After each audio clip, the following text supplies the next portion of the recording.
지난달 부영그룹이 파격적인 출산 지원책을 발표했는데 이번엔 강릉의 선크루즈 호텔이 출산한 직원에게 최대 1억 원을 주기로 했습니다. 이런 출산 지원금에 대해서는 정부도 비과세 혜택을 주기로 하면서 출산 지원금을 주는 기업들은 더 확대될 전망입니다. 정면구 기자가 취재했습니다. 일출로 유명한 강원도 강릉의 한 호텔. 아이를 낳은 호텔 직원들이 부인과 함께 단상에 올랐습니다. 최근 2년 사이 자녀를 낳은 직원 2명에게 처음으로 출산 지원금을 주는 자리입니다. 이 호텔은 올해부터 직원이 첫째를 출산하면 5천만 원, 둘째를 낳으면 추가로 5천만 원씩 모두 1억 원을 지급하기로 했습니다. 하나만 낳아서 잘 키우자라는 생각을 가지고 있었거든요. 지금은 솔직한 마음으로 둘째, 셋째까지도 생각을 하고 있습니다. 최대 1억 원의 출산 지원금은 강원도 내에서는 처음. 출생률 저하와 인구 감소로 소멸 위기인 지역에 활력을 불어넣고 사회 공헌을 확대하는 차원에서 추진됐습니다. 지역 기업으로서의 사회적 책임을 다할 수 있는 방안을 고민하다 실질적 도움이 될 수 있는 출산 지원금 지급을 결정하게 되었습니다. 또 직원들의 적금이 만기가 되면 적금의 10%를 지급해 목돈 마련을 지원합니다. 직원들이 주택을 마련할 경우 최대 2억 원까지 무이자 대출도 지급합니다. 기업들의 파격적인 출산 장려 방안과 복지 대책이 저출산과 인구 감소로 신음하는 지역 전반으로 확대될지 주목됩니다. KBS 뉴스 정명구입니다. 김시안의 아빠, 저는 부영주택 준법경영팀에 근무하고 있는 김대훈 대리라고 합니다. 아직까지도 얼떨떨합니다. 왜냐하면 제가 생을 살면서 그 동그라미가 8개 박힌 숫자를 처음 봤거든요. 지금 한 번에 이렇게 들어올 수가 없잖아요. 직장 생활을 하면 약간은 좀 시세 많은 친구들도 있었어요. 둘째는 엄두도 못 냈고 하나라도 제대로 좀 잘 키워보자라고 생각을 했는데 막상 이렇게 큰 금액을 이렇게 지원을 해주시니까 솔직하게 말씀드리면 지금 둘째도 지금 갑자기 없던 계획이 지금 생겼습니다. 지금 세금 문제로 인해서 조금 사내에 이제 해당자 분들도 조금 이슈긴 합니다. 혜택을 많이 준과 동시에 국가도 지금 많이 고민을 해야 되는 부분인 것 같고요. 그래야지 이제 뭐 다른 많은 다수의 기업들이나 개인들이 이렇게 이러한 지원을 활성화할 수 있도록 장려가 되고. 출산 장려에 대해서는 좀 내세해 주시오. 이렇게 준비 시작하고 있습니다. 증여가 1억에서 10% 될지 모릅니다. 그러나 정안되면 그걸 가더라도 나좀 내세해 주시오. 얘기를 하고 있습니다. 이렇게 증여로 해달라는 이유. 근로자가 부담해야 하는 세액이 꽤 많아서입니다. 원칙적으로 출산 지원금도 근로소득에 포함됩니다. 연봉 5천만 원인 경우 1억 원을 받으면 보통 38%의 소득세율이 적용되고 지방 소득세까지 더해 4,180만 원을 내야 합니다.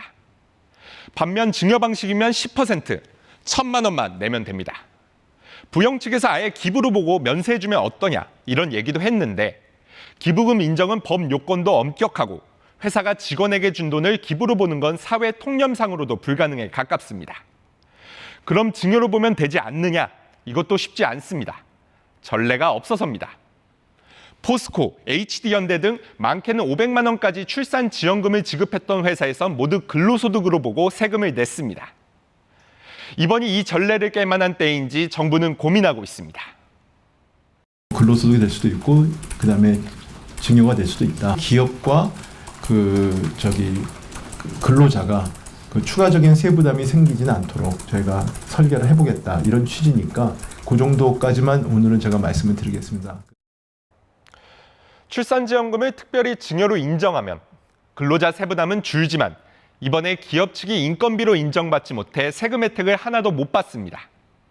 기업의 출산지원금 증여도 비용으로 인정하는 시행령 개정이 추가로 필요하죠.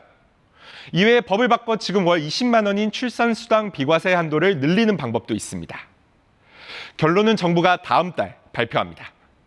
부영이 제시한 파격적인 지원금이 제도를 바꾸는 걸 넘어서 저출생 해법에 대한 관심까지 커지게 한 상황입니다. 하지만 이런 큰 돈을 모두가 받을 수는 없고 돈으로 모든 걸 해결할 수 없다는 현실도 생각해야 합니다. 고아름 기자가 보도합니다.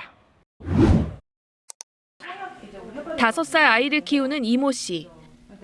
그동안 받은 세제 혜택은 매년 연말정산 때 입력하는 부양가족공제 150만 원뿐입니다. 인적공제는 뭐 몇 년째 똑같잖아요. 150만 원. 이걸 좀 늘려주면 애를 키우는 것에 대해서 나에서 굉장히 지원해주고 있구나 이런 마음, 심적인 그런 것도 받을 텐데. 회사에서 받은 출산지원금에 세제 혜택을 주자는 논의가 나오자 취지에 공감하면서도 허탈한 마음이 들었다고 합니다. 1억이나 뭐 몇 천만 원씩 줄 수 있는 여력이 되는 기업들 위주로 세제 혜택을 준다고 하면 내가 이런 작은 기업에 다녀서 이런 혜택도 받지 못하고 뭐 더 애를 낳지 못하는 건지. 이 같은 형평성 문제는 정부도 언급한 일이 있습니다. 결혼이나 출생 장려금을 주는 기업에 세액공제를 해주자는 법안이 발의되자 정부는 대기업 중심이 될 수밖에 없고 중소기업의 경우는 상당수가 혜택을 못 받는 문제가 있다며 신중한 입장을 밝혔습니다. 육아휴직 등 기존 출산지원책도 대기업이나 공기업 직원이 더 쉽게 많이 사용하는 현실에서 뼈아픈 부분입니다. 선물적인 보상을 제공하는 기업들에 다니는 직원들 같은 경우는 혜택을 못 받게 되는 이런 형평성 문제 제기가 불가피한 측면이 있어서 현금 지원의 효과뿐 아니라 한계를 고려할 필요도 있습니다. 저출생 정책 효과에 대한 한 연구 결과를 보면 현금 지원의 효과는 소득 4분위, 즉 상위 20에서 40% 구간에서만 뚜렷이 나타났습니다. 너무 가난하면 효과가 없고 너무 잘 살면 의식하지 않는다는 겁니다. 또 한 번에 1,000만 원 이상 받아야 출산율이 유의미하게 높아졌는데 한 번에 이만큼 주는 건 정부든 기업이든 쉽지 않습니다. 현금 지원 논의에만 갇히지 말고 더 많은 사람에게 영향을 주는 일가정 양립 지원을 강화해야 한다는 목소리가 나오는 이유입니다. 한 회사에만 그 사례를 위해서 그런 정책 제도를 만드는 게 중요하다고 생각하진 않아요. 더 많은 아이를 키우는 가정에 혜택을 줄 수 있는 방법이 없을까. KBS 뉴스 고아름입니다.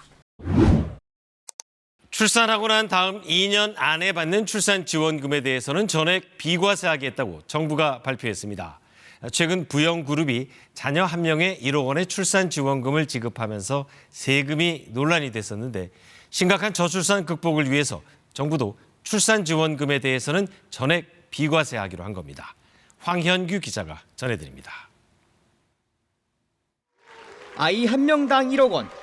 회사로부터 통큰 지원을 받은 부영그룹 직원들이 부딪힌 문제는 세금이었습니다. 절반가량 되는 돈을 세금으로 납부해야 한다는 사실이 무척 당혹스러웠고 정부가 내놓은 해법은 출산 2년 안에 받은 출산지원금은 전액 비과세하겠다는 겁니다. 근로소득의 특정 항목을 금액에 상관없이 비과세하는 것, 근로장학금 등 극히 일부를 제외하곤 전례를 찾기 힘든 조치입니다. 올해 1월 1일까지 거슬러 소급 적용하겠다고도 했습니다. 기업의 세부담과 관련돼서는 이 출산 지원금이 이제 근로소득, 그러니까 인건비로 저희가 하게 돼가지고 기업의 비용으로 인정을 해주게 되면 세부담이 없게 됩니다. 출산지원금 비과세 혜택은 아이 한 명당 최대 2번만 받을 수 있습니다. 또 직원의 자녀 이름으로 지급해서는 안 됩니다. 정부는 이 경우 증여세를 매기겠다고 했습니다. 부영그룹은 이미 자녀 이름으로 돈을 건넸는데 이를 취소하고 직원에게 재지급한다면 세금을 내지 않아도 됩니다. 전면 비과세는 정말 아예 예상 못했어요. 셋째도 한번 가져볼까 이런 생각도 들기도 하고. 정부의 의지가 담긴 결정이란 평가와 함께 일부 대기업 직원의 혜택이 몰릴 거라는 우려가 나옵니다. 직장 어린이집 같은 시설 지원보다 현금 지원만 늘 거란 지적도 있습니다. 기업 간 또는 그 기업 소속 내 근로자 간끼리 그러니까 위화감을 조성한다 이거죠. 그럼 우리는 왜 안 주냐? 다른 데는 준대는데. 이번 결정은 법 개정 사항으로 오는 9월 정부가 개정안을 제출한 뒤 국회를 통과해야 실행할 수 있습니다. KBS 뉴스 황현규입니다.